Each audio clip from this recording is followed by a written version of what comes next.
Hi,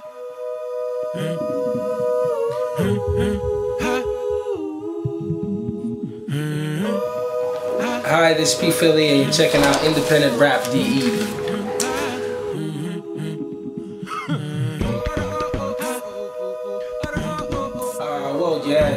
That basically first step, debut album, first time I produced my own music.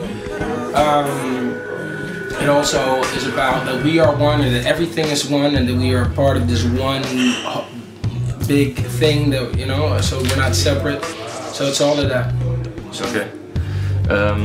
You're talking about producing your own. Can you explain a little bit about this? Because I read you do your own sketches with beatboxing, and afterwards you fill it up with drums. So how, a little bit about that process. Do you play the drums then with hardware, or do you click them with a mouse? Well, I started out just making some beats, rhyming to that, and I was like, nah. Then I started writing with my guitar player. Then I started writing some songs on the piano. And then I felt like, okay, I'm gonna just start out with beatbox and have vocals be the center of the album. And so I would just beatbox to it and then add drums to it, and then have DJ PCM add a little percussion to it, and then I play some piano to it. Then later I have other pianist play the piano parts and then arrange it, and that's how I would just put layer upon layer. Yeah.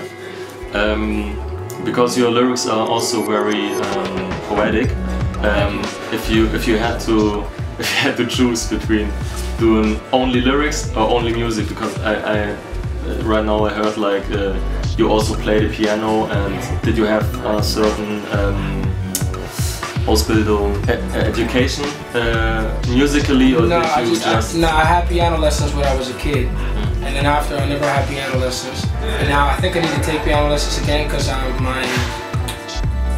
my knowledge is limited, but not limited enough for me not to make music. So I'll be able to put down some chords and then have a general idea of what I want things to sound like. But if I had to choose, I think I would choose poetry. I love music, but I make music so I can tell my stories. It's basically the context in which I tell my stories. That's why I love hip-hop, because it brings poetry and musicality together. The one is a very cerebral art form, and the other one is more an emotional art form. So I like that you bring those two together, you know? Okay, you talking about like loving hip-hop music, loving hip-hop culture. Can you talk a little bit about your beginning career? Because I also read you have been part of battling other MCs. Is that true? And how did it start with you?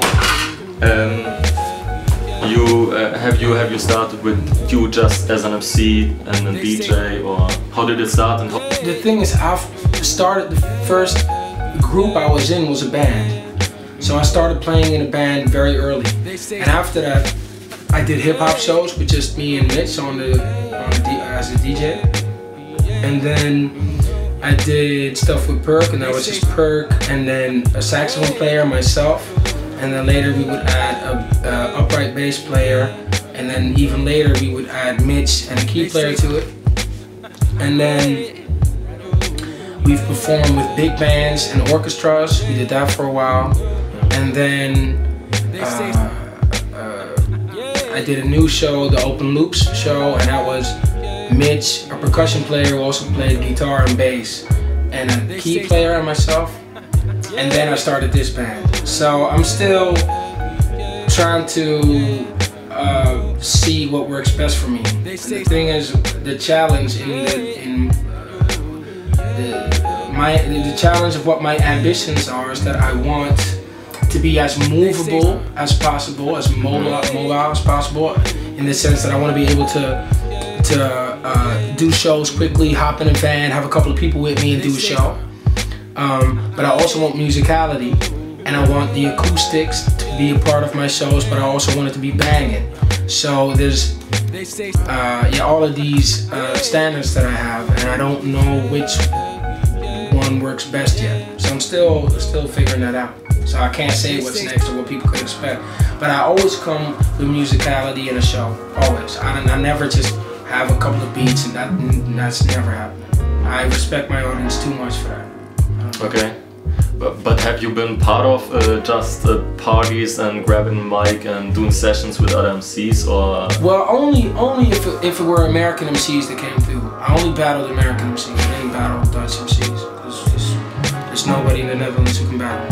Okay. It's just not, at least, and even in Dutch. Like I've battled in Dutch a couple of times, and I smacked everybody then too. Okay. Like when it comes to freestyle and battling, nobody can fuck with me. And I implore anybody to challenge me. So, but the thing is, you know, battling and everything, I really come from a place of wanting to prove myself. That's also what attracted me to hip hop. Hip hop is very much about approval and proving, show and prove, you know, show who you are, and about, you know, hollering that you're the best and all of this thing of making yourself bigger, you know. And I love that about it, because I think it all comes from the same insecurity that you get when you are a part of an underclass, when you're a part of the underdog, when you're a part of, when you're not part of the status quo. So I'm very attracted to that. So that's why battling is part of my heritage. But at this point, I mean, I have so much credits at this point as to what I've done in my career that I think I need to let that go a little at this point. Okay. Yeah, I wanted to talk about this also a little bit, about the underclass, outsider thing. You mentioned it on stage before. And does it have something to do with you? Your father, I guess, is from the Dominican Republic. Yeah. And does it have something to do with that you could